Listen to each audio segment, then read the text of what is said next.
Let's bake some cake. These are all the ingredients you'll be needing: margarine, all-purpose flour. You'll also be needing some milk. When it comes to baking milk, you can use any one of your choice. You can use powdered milk, any type of milk.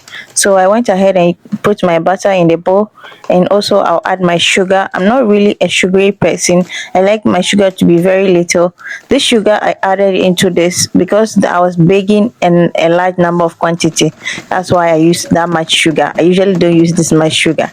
And I go ahead and whisk it until this place you need to work hard.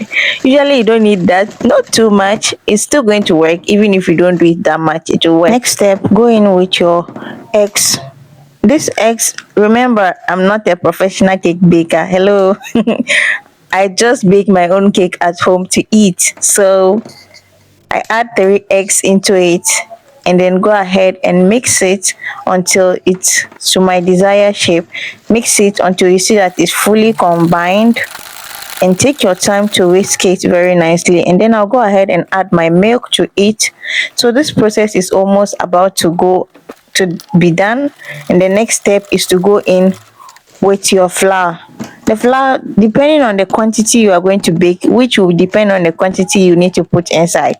So if you are baking a small batch, you don't need to put that much. You're going to measure it according to, you have to look at the consistency of the cake so that you'll be able to make the measurement. So I'll go ahead and added my baking powder, and mix, keep on doing that until you see that it's fully mixed.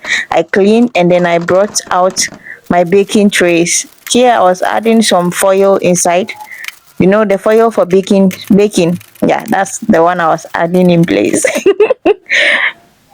I went ahead and then put my cake inside, and then went to bake it. I was not able to show you guys the finished result of this because I forgot to record it. So forgive me for that.